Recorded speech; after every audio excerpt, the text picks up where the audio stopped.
Hey, what's going on, y'all? Once again, I'm back at it. 16 to life. It's your boy, man. Now, right there, that was a little song off a mixtape that I dropped a little while ago called "Free Gas, No Charge." Man, when you come to the page, scroll through some of my songs. Check me out. If you're interested in getting the mixtape, get at me, man. Anyway, let's get right to it. Right here. So this is a story I'm just going to about sometimes how guards will have a tendency to extremely overstep their boundaries, because they're in a position of authority. They expect everybody gonna listen to them, and that's not how it happens all the time. You're saying guards in there dealing with people who got a gang of time, who got stress. It might be the nicest convict, and one day it's just a bad day, and you push that motherfucker over the edge. You know what I'm saying? So check this story out right here. Now, by this time, I've been in prison about 3 years, maybe 2.5, 3 years, somewhere up in there. I've seen many guards assaulted by this point. But this one particular story stands out. So, at this point in time, I'm at Ironwood State Prison, which is down there, which is down there in Blythe, California. For y'all who may not be familiar, that's going towards Arizona. It's hot as a motherfucker down there. Sometimes you might wake up in the morning and it's already 102 degrees, and it might hop up to like 110, 115 by 12, 1 o'clock. So of course the heat also adds to the irritation at times. Now, okay, so this particular day, matter of fact, I had just got down there to Blythe, to Ironwood, which is a level 3 prison. So level 3 is just kind of like one step under level 4. It's not as much stuff jumping off, but it's still with the activities, and it still go down. So like I say, I just came down from level 4 prison, Salinas Valley. I'm there maybe about, I don't know, maybe about a month or so, somewhere up in there.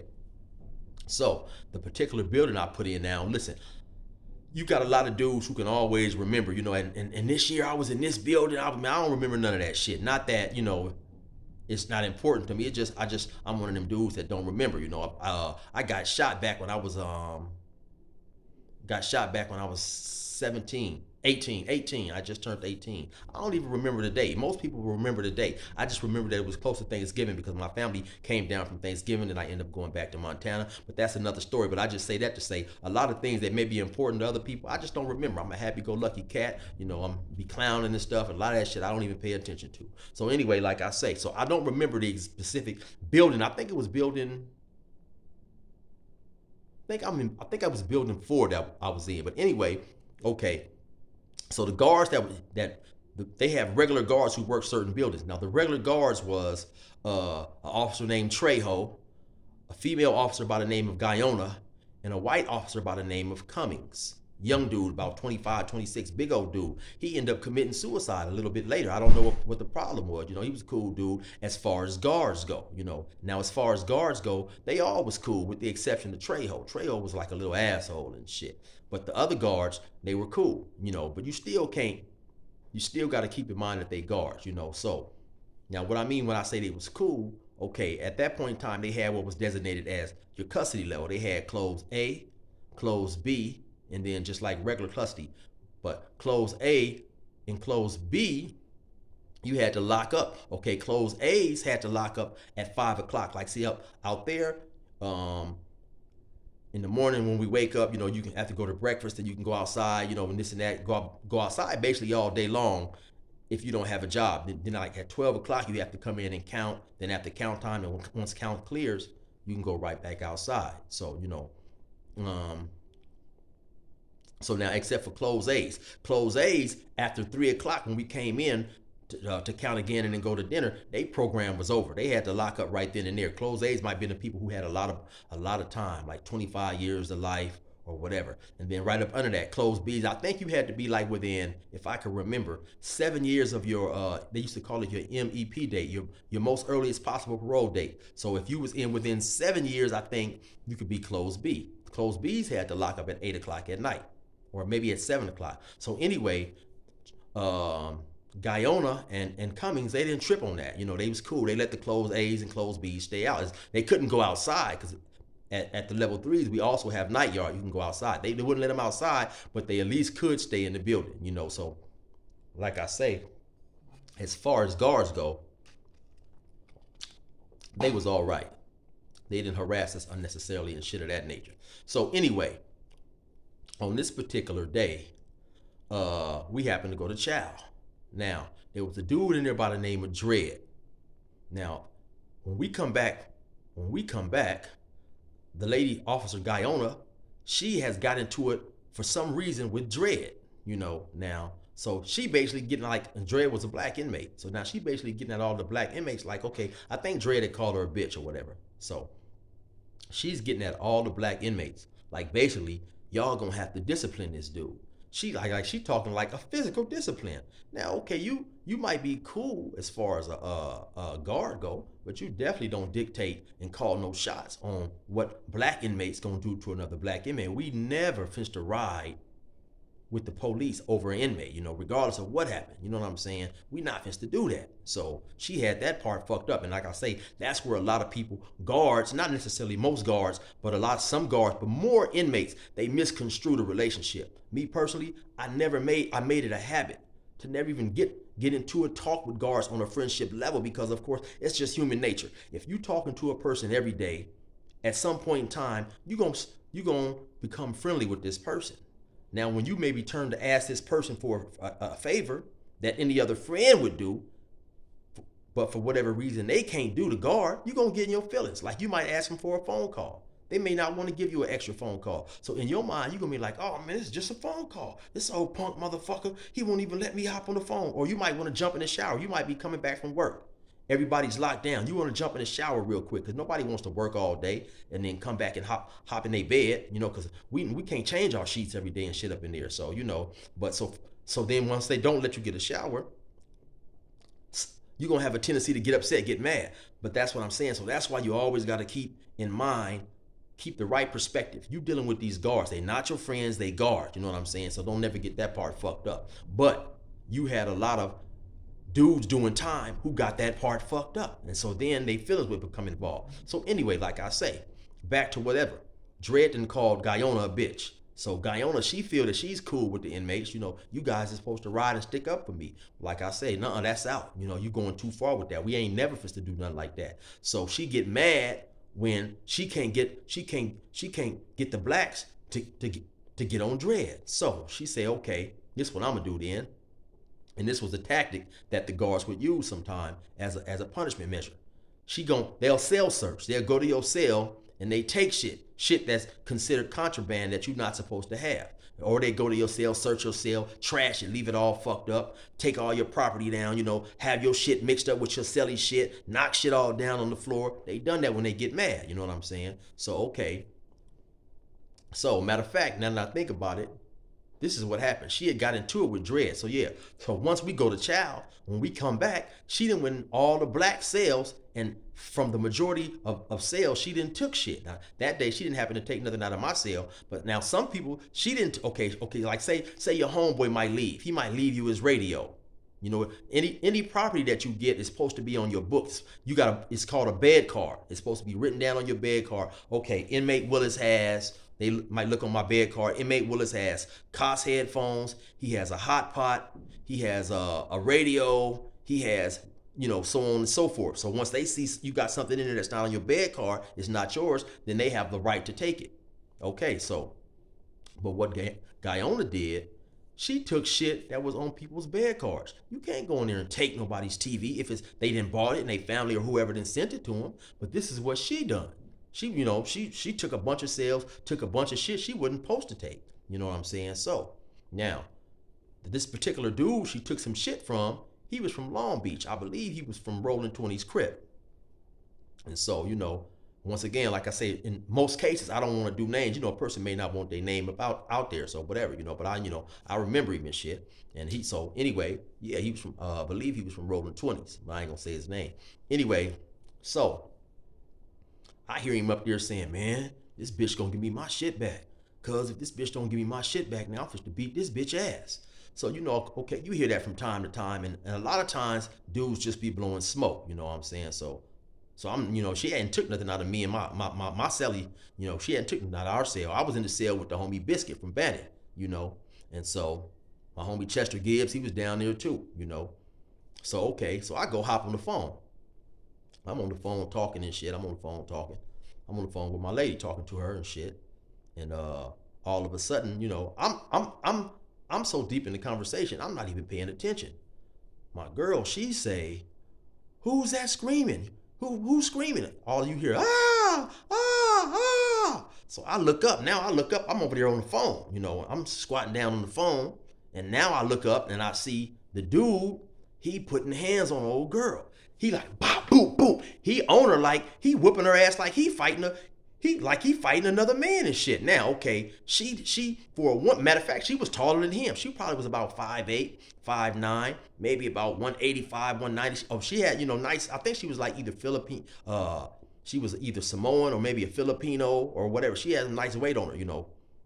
So, but I'm gonna give her credit. I'm gonna keep it real. She started trying to fight him back. She's like, "Motherfucker, whoop whoop." But no, first she was hollering. Then he's on her, boop boop boop. Now he was like a smaller dude. He probably was maybe about 5'7", maybe 155 pounds, maybe. He was maybe not even that.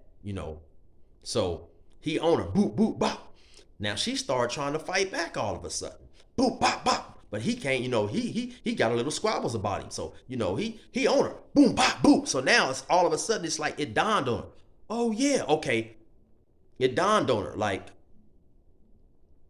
oh, I got this baton on my side. But hold on, let me stop right here. Okay, so normally, like I say, they got regular guards that work the building, that works on the floor, and then they also have a guard up in the tower. So now this is what happened. She was working with Trejo. Now what happened was there happened to be another guard who was working on the floor. I think she was relatively new. So they ended up putting her in the gun tower. So Guyona and Trejo, who normally work the floor and who's familiar with all the inmates, could work the floor. So right before this happened, there was an alarm outside. So when there's an alarm, because there's only 2 officers in the building. When there's an alarm outside, one officer has to go outside, which is Trejo. So Trejo had went outside. So now you got the lady in the tower who's relatively new, and you got Guyona on the floor by herself. So, like I say, now the fighting, the screaming, the hollering, back to that. Now, so I look up, he fighting, he on her, woo, woo, woo. She's trying to fight back for a minute, but then he got too much squabbles for her. So then all of a sudden she had a look like it dawned on her like, oh, I got this baton. So she stepped back. She snatched her baton out. She like, come on, motherfucker. Come on, motherfucker. She rush him and swing the baton at him. He stepped back. Like I said, he got squabbles. He stepped back. Bing, bing, bing. He on her again. She dropped the baton. Now he whooping her. Boom, bing, bing. He whooping her for a good time. She screaming and hollering. Ah, ah. So now the lady in the tower, she panicked. So she finally, at some point, she hit the alarm. So she hit the alarm, but now the guards is outside. She's panicking so tough, she can't figure out how to open the gate. Because when you go outside, you're going through a hallway. It's like they got like a gate right there with bars in it. And then they gotta open that, and they let you into the hallway. Then it's another door in the back of the hallway. They open that and they let you outside. So she couldn't figure out how to open that first door to even let the guards in. So after a while, she found, but the whole time, old boy is whooping her. He ain't giving her a break. Because if you hit the police once, you might as well hit him 1,000 times. An assault is an assault. And he on her. He ain't giving her a break. He whooping her. Boop, bop, bop. He giving it to her. So old girl in the tower finally figure out how to, and the whole time Guyona is screaming, open up the gate, shoot him, open up the door. She's screaming all this. Like I say now, I'm fresh from level 4 180 Salinas Valley. I'm thinking they fished a pop old boy. I'm sitting up against the phone with my back on the wall. I'm like tensed up. I'm waiting at any moment to hear the gun. Because see, up in Salinas Valley, they don't go for none of that. They got a 180 up in the tower. They got a 180 up in the tower. They got a block gun. But when you go to hitting on that guard, they gonna shoot that 180. They gonna lay you down. So I was up there several times when dudes go to fighting. They gonna bust that motherfucker. So I'm tensed up. I'm thinking they fist to kill him. I'm like, oh shit. I'm just waiting. But the old girl is in the tower. She's panicking. So she finally figures out how to open the door in the back. So the guards, they finally run in. But now, like I said, it's another door. They call it the grill gate. It's another door that she has to open. It got bars in it. So now the police is right there. They seeing it. And they hollering, get down, get down. He ain't gave this old girl a break. He on her head. Whoop, wop, whoop, wop. He's steady giving it to her. Now he didn't whooped her from the motherfucking podium. It started off at the podium where the guard said. Now he didn't whooped her about 15, 20 feet across the building. He on her. Whoop, wop, wop, wop. So now they screaming. You know, I'm sure they angry as fuck when they seeing this dude whoop on their colleague.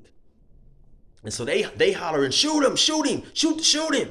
She's up there panicking. She's at the thing. She's trying to, because I'm behind her on the phone, but I look up and see she's up in the tower. She hitting buttons. She can't figure out how to open the damn, the grill gate. So finally the grill gate comes open. So they run over there. Get down, motherfucker. They tell him, get down. You know, he back up. They tell him, get down. So he finally lay down. You know, they snatch him, slam him or whatever, get on top of him, you know, put their knee all in his back and all that old type of shit there. They get her up. She used to always wear her hair like in a bun or a ponytail. You know, he done whooped her out that motherfucking ponytail. Her hair is long as a motherfucker, all the way past her ass, damn near down to the back of her. And she has some long ass hair. She fucked up though. Her eye is fucked up. Her lip is busted. He didn't gave it to her. He didn't whooped her motherfucking ass good. You know what I'm saying? And so they handcuff him, pick him up, snatch him all rough, and they take him, you know, they take her out of there, take him up out of there. Of course, you know, they lock us all down and shit. Lock everybody down. And that was that. But listen, see, that's the thing right there. Sometimes, you know, guards, they'll try to fuck over inmates in the worst way. You know what I'm saying? Or fuck over convicts or whatever terminology you like to use. I'm going to address that later on because I definitely feel it's a difference between inmates and convicts. But I'm going to get into that later. That's a whole nother story. But yeah, he whooped her motherfucking ass. You know what I'm saying? And she was wrong. You know, she had no right going to that man's cell taking something that was on his property. You know, of course. Now, there was other ways he could have addressed it. He probably could have just went over there and got the sergeant and said, hey, man, she did this, whoop-de-whoop-de-whoop, you know. But some motherfuckers don't want to do that. I ain't doing no, you know, fuck all that. You know, why should I have to go do that? She done took my motherfucking shit. You know what I'm saying? So, now, dude had life. I heard years later he ended up getting out. Now, of course, though, I heard too, which definitely happened. When you go to the hole for assault on the police, they gonna whoop your motherfucking ass. You already got that coming. Expect that. You know what I'm saying? So what they gonna do as part of protocol, they gonna send you up out of there to another prison. But the prison they sent him to, Corcoran, was notorious for whooping inmates' asses. I'm gonna give you another brief story. So we had to stop through Corcoran right when I got sentenced and I caught the chain. So when I leave from the reception center, which was to Tehachapi, I had to go to Salinas, which is maybe, I don't know, about 6-7 hour bus ride. So they'll have sometimes what they call layovers, and they'll stop at other prisons and you spend the night. Now, so when you lay over at another prison, you go to the hole. So we happen to stop in Corcoran. You know what I'm saying? So when we got off the bus, the goon squad was already out there waiting. You know, they snatched us all. They did us bad. They did us dirty. They fucked up over us so tough, and we were just on a layover, a transport. I'm thinking in my head, did these motherfuckers know we just doing a transfer? Because earlier there was a point in time. Well, I'll get into that later. So anyway, they snatch us off the bus. Tell us, you know, snatch us off the bus by the chains. We got our heads up. They gotta have our heads up. Don't keep your heads up. They have us go to the wall like this. And put your nose on the wall or your chin on the wall or some shit. So now don't lower your motherfucking head. And all these motherfuckers, they call them the goon squad. All these dudes out there probably at least 6'2", 6'3", you know, 240, 230, big old buff, giant corn-fed ass white boys, you know what I'm saying? So they just got us with our chin on the wall, literally for 15, 20 minutes. I said to myself, man, fuck this motherfucking shit. My neck starting to hurt. I just can't keep my head up here like this. So I dropped my head, you know. Second I dropped my head, about 2 seconds later, some of them run over there over my ear. Put your motherfucking head back up. I said, hey man, my motherfucking neck is tired. He said, don't fuck with me, I will fucking hurt you. You know, and I'm handcuffed, I'm chained up. I got chains around my waist. Then I got chains connected from the waist to my hand, and also I got on leg shackles. So you know what I'm saying? These guards, when they get the chance, they fuck over you. So of course, you know, now, so they sent him there from what I heard. Then of course, you know, I done heard stories where dudes go there with assaults on police. They just to run up in the cell in the middle of the night, 4, 5 of them. They pop your cell, run up in there and fuck you up. You know, it's nothing you can do. You know what I'm saying? So, but that's that story right there. You know, guard get the brakes beat off of her, playing games, fucking with these motherfuckers who got too much time and ain't trying to have this bullshit going on. So, you know, it goes down sometimes up in there. If you like, you know what I'm saying? Hit my motherfucking like button, subscribe, hit that bell for the notification. I'll be back at you with another story soon. That music that you heard me playing, that's from a song called I'm From Bannon on my mixtape. It's on my page. You know, scroll down through there, check my songs out, man. It's your boy, fuck with me, 16 to life. 1.